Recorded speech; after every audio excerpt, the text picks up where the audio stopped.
Good evening, Zimbabwe. Welcome to another episode of Caring Alive. I hope you have had all a great Sunday day.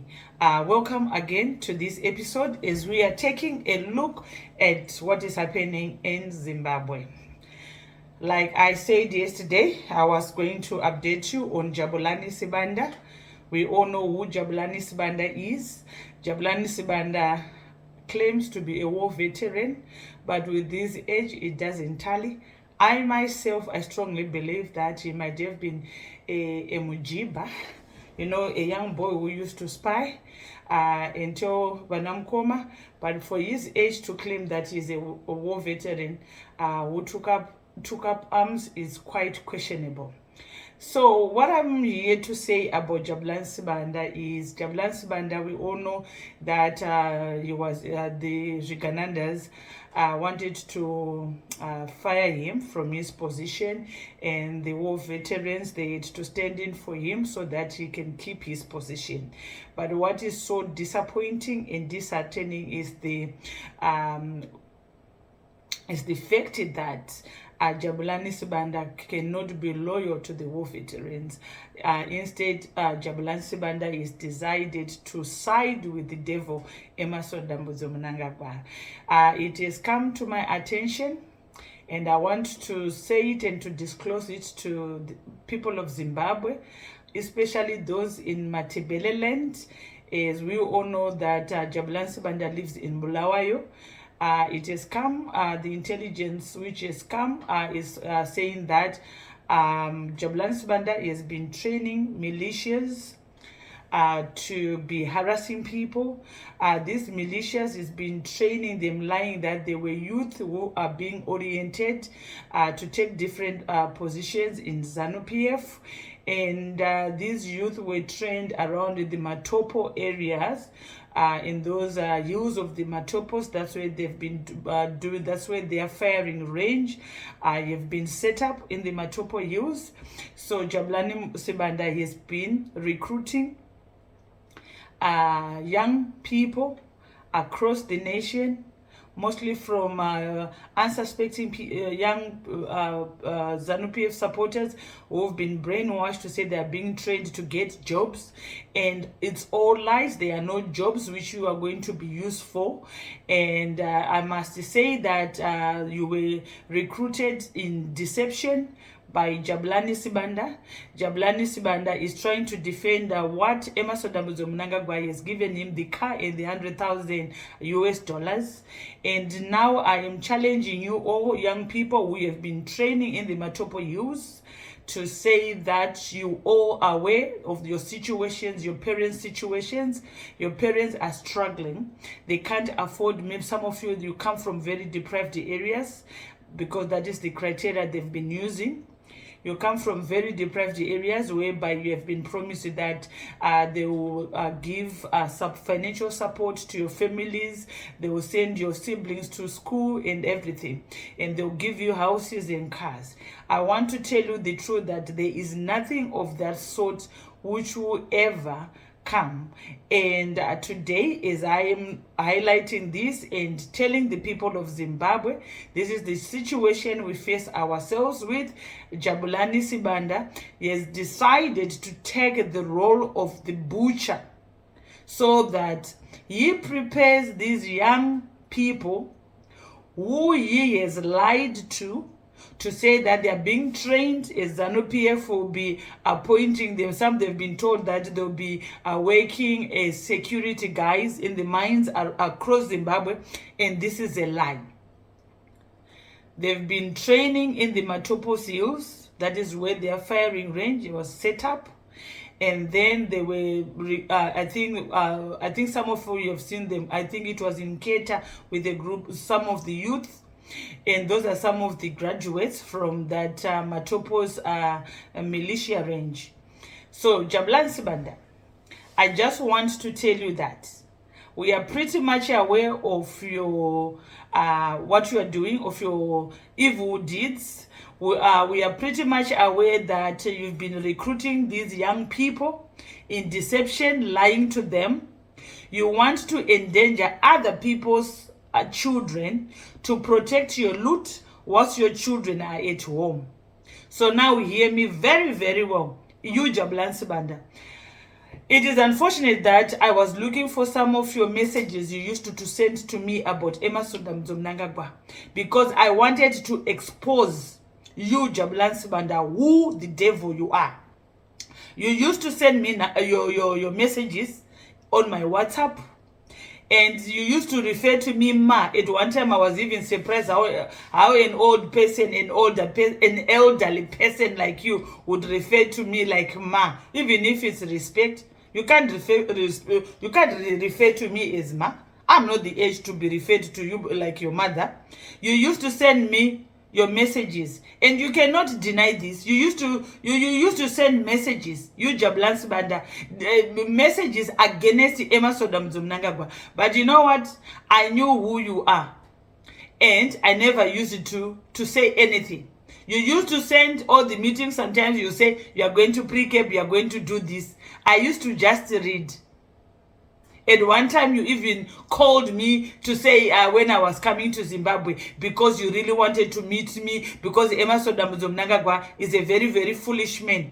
But you know what? I'll play along the game. I never say anything. But if you want to try and dare me, yes, you Jabulani Sibanda. You, Jabulani Sibanda, used to call me, oh ma, we came a long way together from Gamma Talks, oh this, you, Jabulani Sibanda. And now, all what you were saying is lies, because you thought I'm stupid.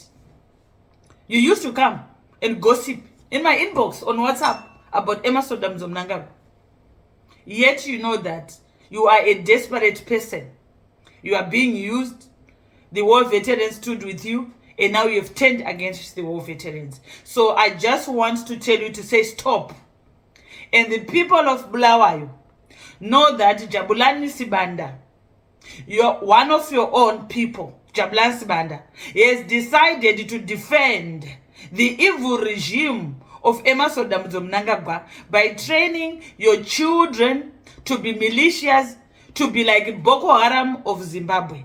The people of Bulawayo, if you hear of any violence, be ready and you know where to go. You must go and face Jabulani Sibanda, because he has taken up the role to be the butcher of Emerson Mnangagwa, to terrorize the people of Zimbabwe.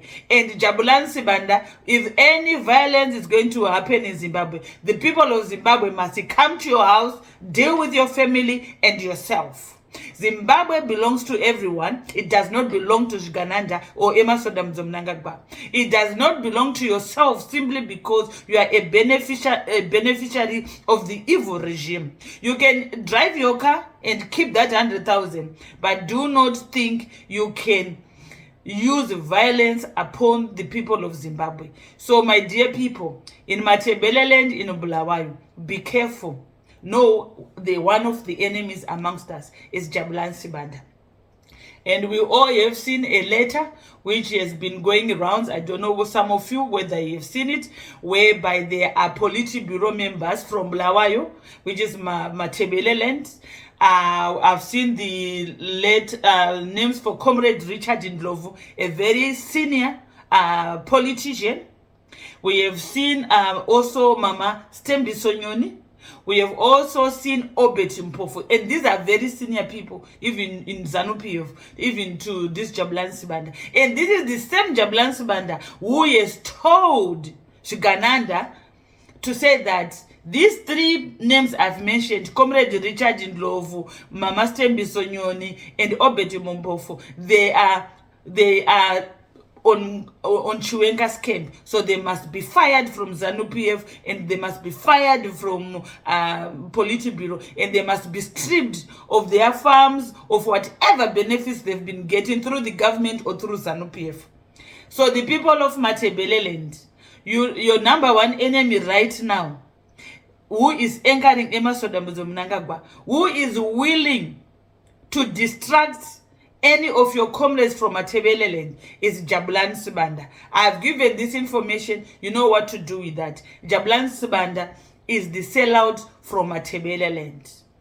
And now he wants to sacrifice these 3 senior comrades from Matabeleland. And we all know that Matabeleland is already misrepresented in the government or in the politics of Zimbabwe. So the people of Matabeleland, know your enemy who is working against you. The person who is working against you politically and socially is Jabulani Sibanda. So know this man, and it is unfortunate for you war veterans who were siding with this person who has now turned enemy against you. You should know him, and we shall remember him. And now I'm coming to the issue of these provincial chairpersons. I want to correct, in my last video I said that the provincial chairpersons were not accredited for the Mutare conference. I meant to say the district chairpersons, so my apologies for that. So today I'm just talking about the provincial chairpersons.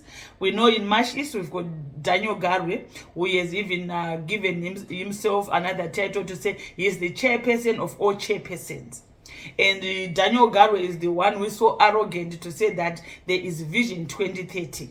So now I'm coming to my comrades who are in the politics from Mashonaland East. We've got Noah Mangundu Murewa. We've got Weza North Ndudzo. We've got Mona Chikomba. We've got Tino Machakairi. So, comrades, tell me, you tell us that you are the vanguards of the future of ZANU-PF, whereby we've got this old man, this old roadie sellout called Daniel Garwe is now telling us what to do in our backyard. Somebody who is not even, or who is not a thoroughbred from Mashonaland East, somebody who came from Mashingo and infiltrated in our province is now telling us that our own son is not good enough. Comrades, Tino Machakaire, Mona, Noah Mangondo, Ndudzo. Muruguite mumusangano nevarume. What are you doing? Even zvikanzi vanotyisa even Daniel Garwe vachakanza nemishonga stereki. Anotyisidzira vanhu neutanzi anoroya vanhu. Varume, sometimes we need to stand for what is right. Sometimes it's pointless to be in a position whereby you are rendered to be useless men like what you have been rendered to by these Ziganandas. Sometimes it is good to walk away. How can you keep quiet? Garwe is terrorizing everyone in the province. No one is happy in Marsh East. But you have gone silent. You have been rendered to useless people in our politics. And then you tell us you are the vanguard of the future of the province. What nonsense is that? What nonsense is that? Noah Mangondo, Ndudzo, Mona, Tino Machakaire. What future is there for Marsh East when you are allowing Daniel Garwe to be doing whatever he's doing in our province? It must stop. You must change your course right now. We cannot have men who are being treated like sissies. Are you not men? If you are not men, you tell us that you are not men. Why are you allowing Daniel Garwe to do that? And then we also know that we've got Mukodza in Manicaland. Mukodza is there because, you know, he has been stealing with Madiro. They've been looting with Madiro for a long time in Manicaland. That's why he's there, because he's been used by Emerson Mnangagwa to loot. And he knows that Mukodza and his wife, they are well-known bronco sellers and bronco users in Mutare. They also go around collecting protection fees from Indians who've got businesses in Manicaland, and also they've stolen the farm for Manicaland youth, and also they are collecting protection fees from Makorokoza. So these are, I'm just giving you an example of the people who are going to the conference to see why they were put in those places and what they are supposed to be protecting. They're supposed to be protecting Emerson Mnangagwa's interests and Zigananda's interests, who are abusing Emerson Mnangagwa, because all these people, they are compromised. They are all criminals. Just like Masimi Dembwa has been struck off as a lawyer. He is a criminal. He's not supposed to be held in public office because he cannot be trusted. So we all see all this, what is happening. And then we've got in National and Central, we've got Kazembe. And we all know that Kazembe is not even from Mash Central. He's Emerson Mnangagwa's son. The same as Daniel Garwe. He's not from Mash East. He's from Mashingo originally.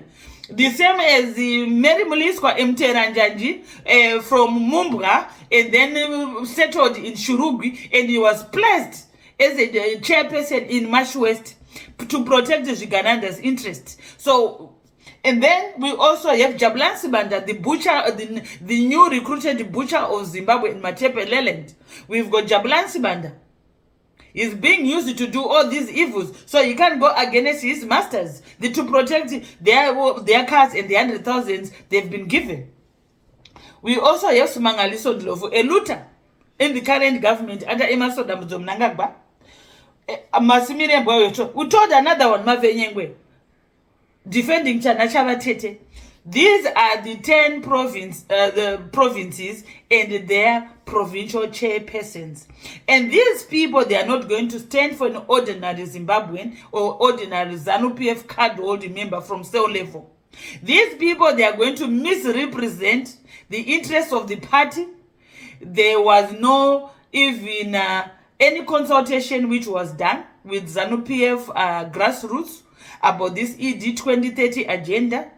They are just going to pass all these motions, misrepresenting the people.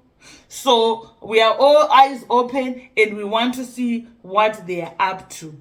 And finally, closing on this chapter, we woke up to this letter whereby it's full of errors and there's grand looting.